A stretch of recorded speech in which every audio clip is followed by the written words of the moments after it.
همونطور که خدمتون اطلاع داده بودیم امشب میزبان ستاره درخشان هنر ایران هستیم. من تمام قد می ایستم و تعظیم میکنم خدمت استاد جناب آقای استاد غلامحسین امیرخانی. قربان خیر مقدم عرض میکنم. خیلی خیلی خوش اومدید به برنامه ما. آقای دکتر ببخشید من مشتاق بودم که خیر مقدم دیگه معرفی کنم. تلفن دست شماست. لطف دارین، مرسی، خیلی متشکرم. من اول اینو بگم که خیلی خوشحالم اون قولی که شب اول به بینندگان دادیم رو تا به حال تو این 5 6 هفته تونستیم بهش عمل بکنیم و امشب هم به قول شما ستاره باران تجسمی ماست. واقعا ستاره تجسمی رو دعوت کردیم که امروز واقعا همین بچه‌هایی که تو استودیو هم هستن استاد خیلی مشتاق‌تر از همیشه واقعا براشون دیدن شما از نزدیک و اینکه تو فضایی حتی نفس بکشن که شما درش حضور دارین یه افتخار خیلی بزرگی جدای از همه تعارفاتی که ممکنه وجود داشته باشه. ما همگی خیلی خوشحالیم که امشب در خدمت یکی از درخشان ترین ستارگان تجسمی هستیم. من عادت دارم همیشه یه توضیح خیلی کوتاهی در معرفی هنرمندی که دعوت کردم استاد میدم، اما امروز واقعا هیچ دلیلی نمیبینم که باید شما رو چطور معرفی بکنم و اصلا شما نیازی به معرفی ندارین. این هست که بنده استاد زرگر و برنامه سفید امشب میزبان استاد بزرگ حیطه هنرهای تجسمی استاد غلامحسین امیرخانی هستیم. استاد درود بر شما. خیلی متشکرم. فیلم معرفی شما رو آماده داریم برای پخش تا این اشکالمون هم رفت بشه. اونو می‌بینیم مجددا خدمت شما خواهیم بود.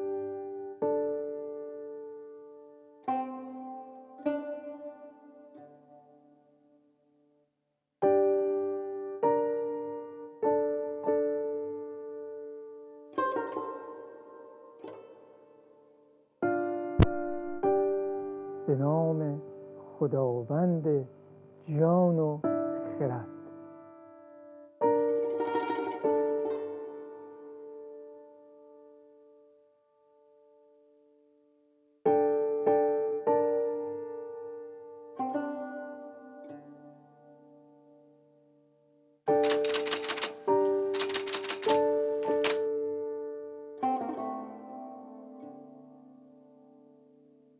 به طور کلی خوشنویسان کشور ما از گذشته های دور مثلا 1000 سال پیشتر تا امروز بعضیشون خودشون شاعران خوبی بودن، عارفان خیلی برجسته‌ای بودن.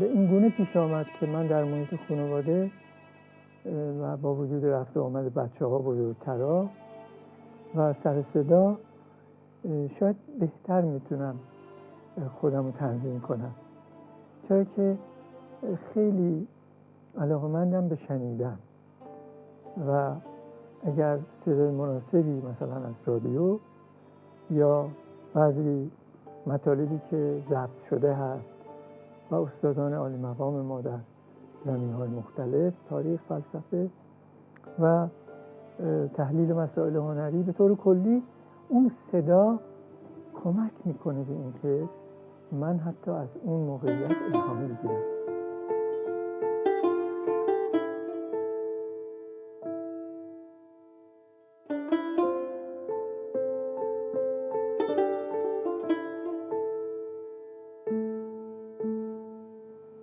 و فرصت خیلی کمی دیگه باقی مونده که من بخوام به کار خوشنویسی بپردازم.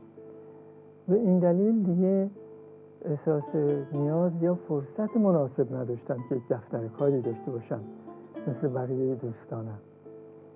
بنابراین همین گوشه‌ای که در حدود 1 متر مربع شاید بیشتر نباشه، در همین جا در همون اندازه ممکن به کار خوشنویسی هم میپردازم که اغلب شب هاست.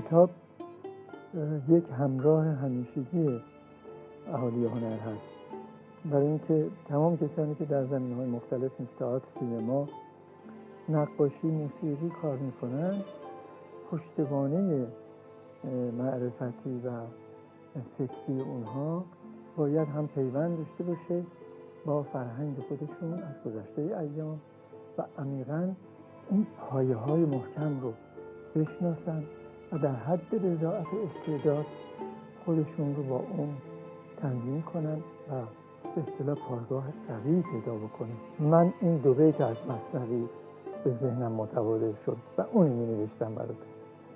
بس نکو گفتان رسول خوش جواز، ذره عقلت به از صوم و نماز. زان که عقلت جوهر است این دو عرض، این دو در تکمیل آن شد مفترض.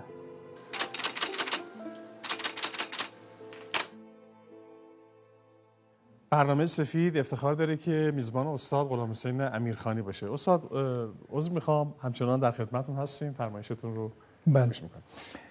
من هم خوشحالم از این فرصتی که پیش آمد و میتونم خدمت شما به عنوان کسانی که در زمینه هنر فرهنگ زحمت میکشید و این برنامه فرصتی است برای هموطنان عزیزم که از همینجا عرض سلام و ارادت و احترام دارم خدمت همگیشون. شب بخیر و صبح بخیر عرض میکنم هم به جناب عالی و دوستان و همکاران و هم به هموطنان ارجمندم. به هر حال بنده فکر میکنم به عنوان یک کسی که توفیق پیدا کردم در تمام مدت عمرم که از نوجوانی به بعد به حساب میاریم، یعنی از اون زمانی که ما شناخت مختصری پیدا میکنیم نسبت به حال و احوال خودمون، توفیق پیدا کردم که در محضر استاد عالی مقام اون دوران که از پایه‌گذاران انجمن خوشنویسان ایران بودند و ذکر خیر ایشون به مناسبت اینکه ما این صفت قدرشناسی رو باید در همه ابعاد زندگیمون ملاحظه داشته باشیم که بتونه به گونه‌ای سرمشقی باشه و الهام بخش باشه برای همه کسانی که در این سفره گسترده معرفت و فرهنگ فرصت پیدا میکنند که لقمه‌های معنوی رو بخورند و از این آب گوارا و حیات بخش بنوشند. بنابراین این قدرشناسی رو از اون جهت واجب میدانم. شاید یادآوری این نکته هم لازم باشه که خوشنویسی به خاطر اینکه همراهی و هماهنگی و یک جور شاید هم جنسی از نظر جوهری و گوهری با ادبیات و معارف ما داره، از طریق این هنر امکان میده به هنرجو که در این کسب فضیلت و هنر به مطالب عمیق‌تری، لایه‌های درونی هنر و فرهنگ هم راه پیدا بکنه و از این بابت ما مدیون هستیم به اجداد باذوق و پر افتخارمون که قبل از اسلام طراحی هنری اونها در همه زمینه‌ها من جمله خط و خوشنویسی پایه‌گذاری هنر خوشنویسی رو به معنای هنری هم کرده بودند. منظورم این است که نمونه‌های موجود در شهر تورفان چین که در شمال غربی چین هست، نمونه‌های کاملاً اثبات کننده این معنا وجود داره که اسناد شما داریم که قرن‌ها پیش از اسلام شکل و فرم خوشنویسی به خطی که مثلا تو امان خط ثلث و نصف رو در نظر بگیریم، به اون فرم این خطا نوشته می شده توسط مانی که اوراقی از اون پیدا شده و البته بعد از اسلام گسترش پیدا کرد و علاوه بر اون کیفیت و کمال هم پیدا کرد که البته باز هم به دست استادان بزرگ ایران این اتفاق افتاد که نام بزرگ علی بن مقله بیضاوی فارسی رو باید ما اینجا عنوان بکنیم. این یک پیشینه کوتاهی بود از بابت مقدمه معرفی جایگاه خوشنویسی در دوره‌های ما قبل و تاریخی. این مقدمه از زبان شما خیلی شیرین بود. خواهش.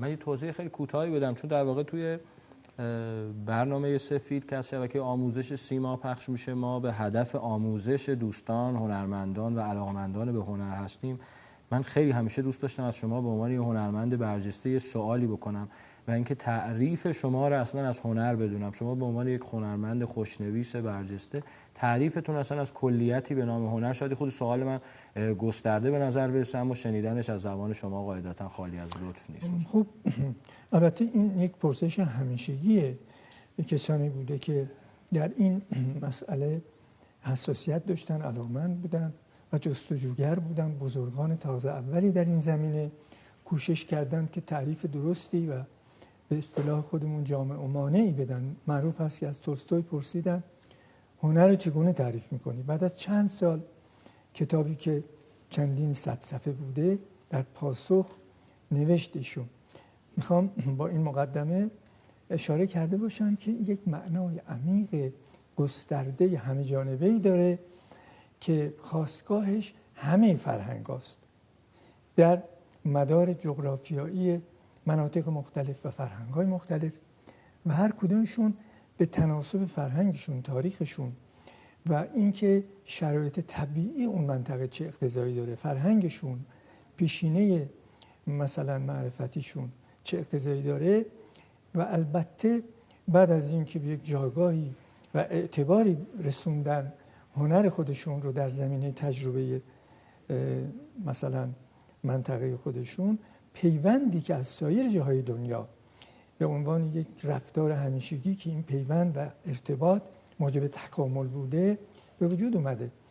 بنابراین تعریفی که ما از لحاظ فرهنگ خودمون میتونیم داشته باشیم در حد خیلی مختصر. قبلش برای قطع کردن حرف شما از شما عذرخواهی کرده بودم، ما یه رفت و برگشت تصویری داشته باشیم. بعد دیگه در خدمت شما سپاسگزارم از شما. همونطوری که عرض کردم تعریف خاصی که ما میتونیم با توجه به ابعاد مختلف هنر خودمون که یک ترکیبی است از همه آموخته ها و تجربه ها و معارف و ذوق و اندیشه انسان های بزرگی که در این سرزمین نقش تأثیرگذاری در تکامل هنر و فرهنگ جهان داشتن، تعریف خاصیه که البته در نهایت همه اینا در یک نقطه به هم میرسند، هرچند با زبان‌های مختلف بیان شده باشه. استادان بزرگ ما در گذشته خودشون شاعر بودن و بعضی مطالب رو با آثار خودشون ماندگار کردن. از جمله این که مثلا برای اینکه این راه بی پایان رو بیان کنن و دشواری اون رو به اون دقتی که اهمیت کار رو بتونه بیان کنه نشون بده، میگفتند خرد که سرمایه اصلی انسان هست و شناخت ما رو به امور و اطراف خودمون و انسانیت خودمون و خود آگاهی خودمون معین میکنه، تازه میگن خرد مومین پیو این راه تفته، که یعنی پایافزار از موم باشه و راهی که باید طی بکنه آتش گداخته باشه، تفته. خدا میداند و آن کس که رفته. با این یه بیت همه ابعاد این راه پرخطر دشوار بی پایان رو بیان کردن. همینجا این سخن گفتنی است که بنده به حق اشاره کوتاهی بکنم که همه هنرمندان عالم خالصترین بندگان خدا هستند. چرا؟ که برای انتخاب مسیر زندگی خودشون در واقع از اون مسائل اولیه زندگی خودشون باید بگذرن، یعنی دیگه دنبال معیشت نباشن و اگر بخوان به کمال نزدیک بشن در این راه از نام و نان هم باید بگذرن. البته این نکته رو اضافه کنم که در ابتدای مسیر خب دشت همواری است که استاد کمک میکنه، راهنمایی میکنه، راه رو نشانه گذاری کردن و اون علائم راهنمایی رو در نظر بیارین که چند کیلومتر اینجوره، بعدی خورده بالاتر پایینتره، اما وقتی که به ریشه کوه رسید هنرمند، سالک، هنرجو، از اونجا به بعد دیگه راهنما وجود نداره، باید به پای همت و عشق خودش این راه دشوار رو که سربالایی مردفکن است و اون توشه‌ای که در کولش داره اینجا گاهی هم سنگین میشه، یعنی اون آموخته ها و راهنمایی ها و تکنیک ها و تمام اون چیزهایی که از لحاظ فنی تا اینجا همراه بوده، از اینجا به بعد باید بذارتش زمین و با یک پایی که پای عشقه و فراتر از اون مسائل اولیه تکنیک و نمیدونم به کار بردن فن و حتی استادی و مهارت هست، باید با همه وجود و عشقش این راه صعب رو طی کنیم و از این میان عده انگشت شماری موفق میشن کمی بالاتر برن و خب این کمال هیچ وقت هم دست یافتنی نیست برای همه، چون یه راه بی پایان است. بنابراین ما از زبان بزرگان خودمون این معنا رو در کوتاه‌ترین و کاملترین جمله ها تعریفش داریم که بالاخره اون کسی که خبر شد خبری باز نیامد، سخن شیخ عجل است. یا مولانا میفرماید که پای افزار شما برای طی این مرحله تا یک حدودی به درد میخوره که همین کفش معمولی ماست، حالا یا چوبیه یا چرمیه یا هرچی یا آهنیه. اما وقتی رسیدی به دریا که اینجا مسئله اون کوه رو بنده عرض کردم، دشواری راه رو که باید عوض بشه اصلا نوع تفکر و برداشت این سالک را، مولوی میگه اینجا که رسیدی به دریا دیگه اون پای افزارا به درد نمیخوره، برای دریا کفش چوبین لازمه. با این هدف متعالی این سخن دقیق رو بیان میکنه که تا اینجا شما هر چی داشتی بذار زمین، از اینجا به بعد باید دیگه با یک پای افزاری را بری که غیر از اون اموری است که در دسترس بوده و همه مردم ها استفاده میکنن. به هر حال منظور از این بیانات این است که تعریف جامع و مانع برای بیان معنای هنر وجود نداره، اما ما به عنوان یک کشور پرفرهنگ با چند هزار سابقه فرهنگی هنر مفهومی رو میپسندیم که در ذاتش، در ظاهرش، در باطنش مسائل معرفتی و انسانی به قدری اون رو غنی کرده باشه که بتونه تمام اون جنبه‌های نیاز ما به عنوان یک انسانی که میخواد به معنا برسه و خودش رو رشد بده وجود داشته باشه. از اون زیبایی که در شکل و فرم هنر، در همه هنرها باید جاذبه‌ای داشته باشه که این علاقه‌مند به هنر رو، به زیبایی رو به اصطلاح در دام محبت خودش بکشه تا اونجایی که به مراحل بعدی برسه که دیگه اون مراتب اولیه باید کنار گذاشته بشه. خب ازتون خواهش بکنم استاد، من همیشه به عنوان یه شاگرد در این سوال میخوام از شما بکنم، این سیر تحول رو در خط فارسی و به ویژه در نستعلیق ما داشتیم همیشه، یعنی نستعلیقی که در دوره‌های مختلف تاریخی دچار تحول شده. من خیلی علاقه‌مندم که شما یه توضیحی بدین که این تحول در چه راستایی بوده، آیا در شیوه نگارش بوده، در نوع استفاده از قلم بوده، یا حتی میتونه مفهومی هم باشه، یعنی در انتخاب متن و اشعار هم بوده. اگر یه توضیحی راجع به این هم برای من بدین من خیلی ممنونتون. البته در حد ظرفیت برنامه شما عرض مختصری عنوان میکنم، اگه خواستید دوباره فرصت بود توضیح بیشتری به دنبالش اضافه میکنم.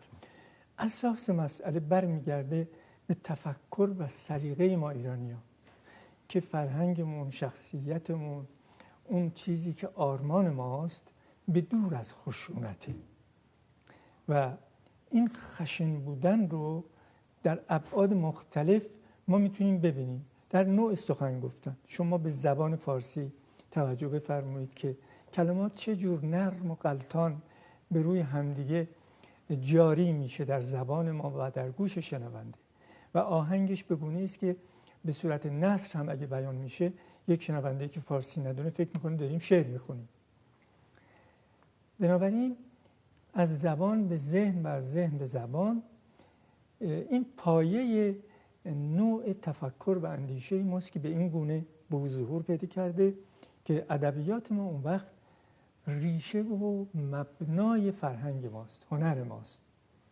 مثلا یونان که ادبیاتش برای ساختمان فرهنگ و هنر اروپا پایه بود، فونداسیون بود. زبان یه همچین نقشی داره. بعد در فرم ادبیات اون که در شعر تجلی پیدا کرده قله هایی داریم ما که بهتر میدونید، حافظ و سعدی و فردوسی و نظامی و مولوی به عنوان قله هایی که در دنیا به عنوان کسانی که بعضیشون واقعا بی‌نظیرن، از زبان دیگر کارشناسان و پژوهشگران بنده شنیدم و میگم این حرف ما به عنوان ایرانی تلقی نشه که مثلا بخوایم تعصبی داشته باشیم. واقعیت اینجور از زبان کارشناسان. بنابراین ریشه این انتخاب در خط نستعلیق برمیگرده به اون نوع تفکر ما که به طور کلی آثاری که میخوایم چشممون ببینه و ذهنمون به اون متوجه باشه باید نرم، روان و دوست داشتنی و همراه باشه.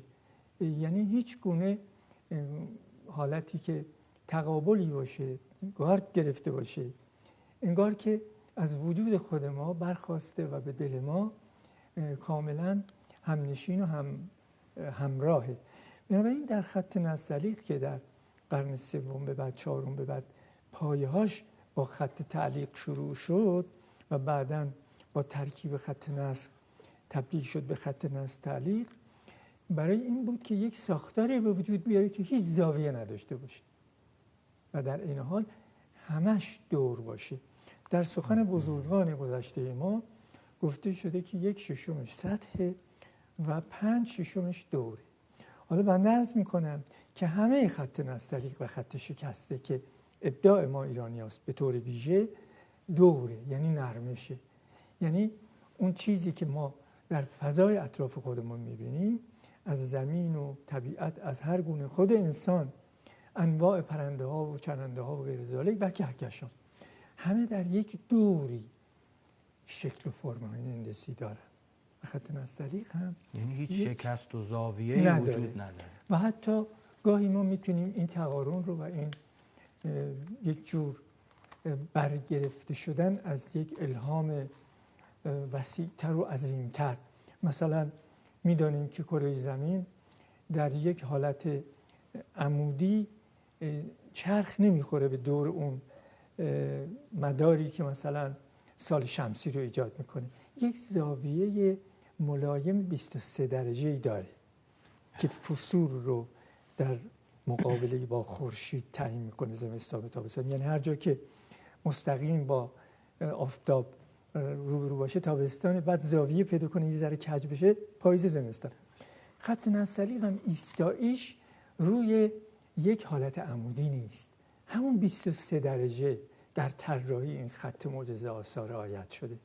بنابراین اونجایی که حروف درشت ما بیشتر قابلیت داره که این حالت رو و این فرم رو و این ساختار رو ما احساس کنیم، مثلا دوایر همه اندکی تمایل به چپ داره، عمودی نیست. مثلا دایره نون یا کشیده های ما به گونه است که قلم با اون شکل و فرم سنتی وقتی حرکت میکنه زاویه‌ای رو رعایت میکنه که باز نزدیک همون 23 درجه. مثلا به نظرم میشه زاویه تراش قلم هم به همون سمته. بله. بنابراین فرم کلی خط ما در یک سطحی که حرکت میکنه به عنوان مسطر یا میزان، مثلا در یک صفحه نوشته شده به عنوان یک خط ارتباطی، حتی یعنی خط کتابت که اون سلیقه های بسیار بسیار فراتر که به شکل تابلوهای هنری هست و تنوعش بسیار زیاده بماند. همون خط افقی که در یک صفحه ما می‌بینیم، حروف خط نستعلیق به روی اون خط دقیقاً قرار نگرفته به صورت یک خطکش افقی، رقصانه بر روی اون خط افقی و مسطر و حروف ریز بالاتر میره، پایینتر میره، کشیده ها بالاتر، دوایر پایینتره و هر خطی که از دست یک هنرمند و استاد طراز اول نوشته میشه این حالت رقصان و حالت گردش به نوعی که چشم ما رو در کل صفحه هم به یک گردشی وامی داره که یک ابتدا و انتهای معینی نداره و ما از این بابت هم احساسمون از بابت اون طبیعتی که توش زندگی میکنیم و اینکه تمام پدیده ها در این حالت در چشم و ذهن ما تصویر میشه، در این خط هم به عنوان یک ساختار هندسی پیش بینی شده. و عجیب اینه که برای ترکیب بندی های بسیار زیبایی که مثل نوت موسیقی پایان نداره، ترکیب بندی های این که یکی باشه، 2 تا باشه، 100 تا باشه، 1000 تا باشه، بی نهایت. این ترکیب بندی ها این معجزه رو در ساختار هندسی خط نستعلیق به وجود آورده که میشه به تناسب موقعیت ها با حفظ اصول یک تصرفاتی از طرف کسی که اجتهاد داشته باشه و به کمال نزدیک شده باشه ایجاد بشه که جایی اون حرف به مناسبت کوچکتر یا بزرگتر نوشته بشه. به چه هدفی؟ به هدف مفهومی یا فرم صرفاً؟ به هدف فرم که بتونه اون موضوع مهم مثلا حسن تشکیل رو به زبان فنی اگه عرض بکنم به وجود آورده باشه، یا اون حسن مجاورت رو. بله. بنابراین ما می‌بینیم که اون قاعده و ضابطه به جای خود خیلی دقیق و بدون اینکه کسی بخواد اون رو تغییری بده که اون تناسب اساسی و بنیادیش عوض بشه یا ضعیف بشه، اما برای اینکه یک حسن مجاورت بهتری بتونه دست پیدا بکنه در ترکیب بندی‌های مختلف، با یک اجتهادی همونطور که تأکید میکنن میتونه که این تغییرات رو به نوعی انجام بده که این فرم نهایی به یک انسجام و جذابیت بیشتری برسه که امروز به عنوان کمپوزیسیون ازش نام میبرن، یا مثلا در اون مطالبی که ما به عنوان سنت این هنر بیان میکنیم با سواد بیاض تعریف شده، با خلوت و جلوت تعریف شده، با سفید و سیاه در نقاشی مثلا اون فضاهای پرخالی خیلی معنادار میشه. اینا همه مراتبی است که در خط نسل. در واقع یه سوالی پیش میاد استاد، الان شخص جناب عالی به عنوان هنرمند خوشنویس این ترکیب بندی یا این کمپوزیسیونی که میفرمایین از قبل بر اساس متن انتخابیتون بهش فکر میکنین، یا این رقص واژه‌هایی که تعبیر خیلی زیبایی بود به محض اینکه این قلم روی کاغذ گذاشته میشه پیش میاد؟ میخوام بدونم که آیا با یه فکری این کار انجام میشه یا نه، یعنی مثلا بداهه است صرفاً؟ خیلی دوست دارم که شاید عزیزانی که علاقه‌مند هستن و همراه هم بودیم و تبادل تجربه می‌کردیم در این 40-50 سالی که من افتخار معلمی دارم، اونها گاهی خودشون بهتر از من متوجه این نکات شدن. اونا به من یادآوری کردن این مطلب رو که اصولاً انتخاب اول بنده مضمونه، یعنی به خاطر اینکه کلمات مناسبی با توجه به اینکه مثلا بهتر قابلیت ترکیب بندی پیدا میکنه مورد انتخاب من نیست. مضمون و مفهومی که بتونه عمق و معنای وسیع‌تر و عمیق‌تری داشته باشه مورد انتخاب من بوده همیشه. شایعه که در واقع شما به هیچ وزنه و هیچ سنگینی بلند نمی‌کنین بیشتر از 1 کیلو، این حقیقت داره یا نه؟ ارتباطی با نوشتن خط داره استاد؟ البته بعضی از استادان ما این سفارشات رو کردن از قدیم الایام و بعضی از دوستان هنرمند استاد ما در این دوران هم اینو رعایت میکنن، اما بنده سابقه ورزشی تقریبا نیمه حرفه‌ای دارم و قبل از انقلاب در حدود 25-6 سال اصلا یه تیم فوتبال داشتم و کوهروی هم جزو برنامه‌های فعلی من هست که به طور مرتب در حد امکان پیاده‌روی و کوهروی در اون حد، بالاخره این که با طبیعت ذهن من و همه کسانی که حساسیت طبعشون موجب میشه که این شیفتگی به طبیعت رو همیشه داشته باشن و بهره‌مند باشن و حتی الهام بگیرن. اگر که این انس و الفت با طبیعت عمیق‌تر بشه، همه مظاهر طبیعت با ما صحبت میکنن و الهام بخشی اونها قطعیه، چون اینا نمونه از مظهر خداوند هستن، آفریدگار جهان هستن. ما که دستمون به جای دیگه نمیرسه، این نمونه ها ما رو پیوند میدن با اون معنای درونی خودمون. بنابراین من همطور که عرض کردم یک تیم فوتبال داشتم و با ورزش آشنا هستم، رشته های مختلف، و اینجا بحث این که برای هر کسی نسخه‌ای مناسبه با توجه به اینکه فیزیک بدنیش و اینکه سابقه و ممارست قبلی موجب بشود که این به بدنش صدمه نزنه، خلاف عادت نکنه. خلاف عادت هر چقدر از لحاظ ذهنی خوبه، از لحاظ بدنی ممکنه که آمادگی نباشه ایجاد مشکل بکنه. خلاف عادت هم که عرض کردم شاید اشاره داشته باشم من به اینکه در این 35 سال از انقلاب مسئولیت‌های مدیریتی داشتم همیشه. بیشتر وقتم هم در این امور صرف شده. حالا یا درست بوده یا غلط، من به مقتضای طبعم حس می‌کردم که میتونم خدمتی بکنم و مورد انتخاب دوستان بودم همیشه. یعنی یه چیزی نبوده که خود بنده مایل باشم حتما.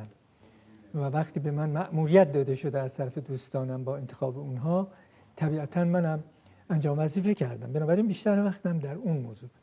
اما خلاف آمده عادت هم مسئله مهمی است در ترکیب بندی شخصیت ما که یک کتابی نباشه.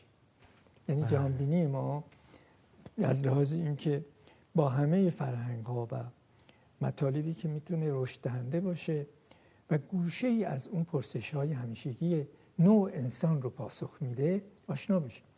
حالا این خلاف آمده عادت کمک میکنه به اون چیزی که ذهن ما رو بیشتر آماده میکنه که در تحولات طبیعی که در زندگی ما انسان ها وجود داره نوعی آموزش ببینیم. شما داریم کار شما هم همزمان با صحبتاتون. بله. اگر خودتون هم نگاه بکنید اینا نیست، برگردونید بچرخونید به جایی که یکی از آثاری که خود استاد عرضم اینجا بود که ما به عنوان هنرمند یا انسان هر چقدر که بتونیم از عادت دورتر بشیم و رفتارمون رو و سلوکمون رو به ترتیبی تنظیم کنیم که خلاف آمده عادت ما رو وادار کنه که یه جا از دشت را بریم، یه جا از دره را بریم، یه جا از کوه را بریم، از آب عبور کنیم و عادت نکنیم همش از راه هموار.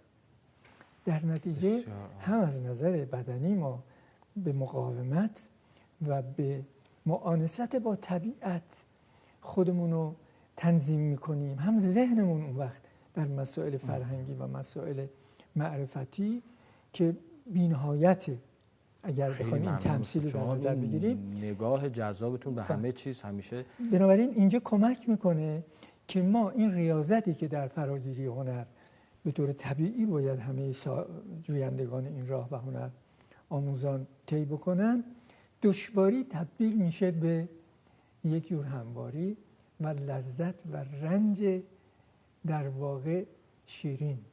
خیلی متشکرم آقای زرگر، خیلی جذابه. من میخوام از فوتبال فرار بکنم اما نمیشه، مثل اینکه استاد امیرخانی هم فوتبالیست و تیم فوتبالی بودن، شما هم که فوتبالیست و علاقه‌مند به پرسپولیس میدونم چون برنامه اول خودتون اعلام کردین. فقط من یه نفرم مثل اینکه میخوام فرار بکنم. آخر سر منم فکر می‌کنم که چون دیگه آقای امیرخانی هم فوتبالیست بودن چاره‌ای نداریم.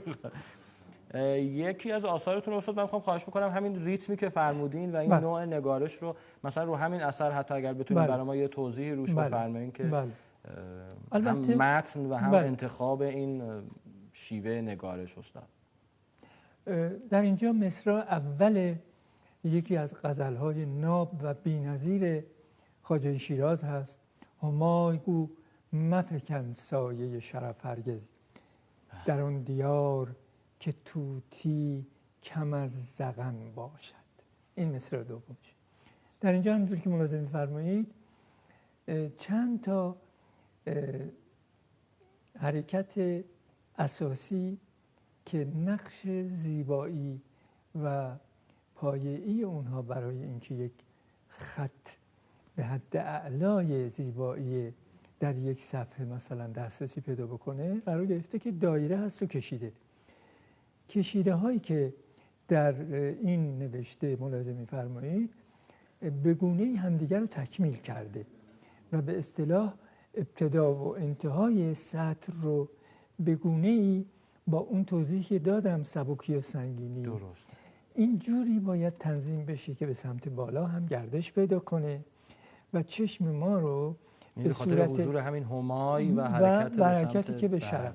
اون کشیده شرف با مفکن هماهنگی و انس داره و یک جوری تکرار همون کمال و زیبایی کشیده است که تقسیم ضخامت و همینطور قوس ملایمی که باید رعایت بشه یک حالتی به وجود آورده که در مثلا اساس ساختار پرندگان و تمام موجودات این زیبایی و این قوس و این نرمش کمک میکنه که ما اون زیبایی رو بهتر ببینیم. همینطور دو تا دایره که در پایین نوشته به صورت دو طرف این ساختار مثل دو تا پایه اینا رو، این سطر رو و این مطلب رو نگهداری کرده و به اصطلاح تقارن بخشیده.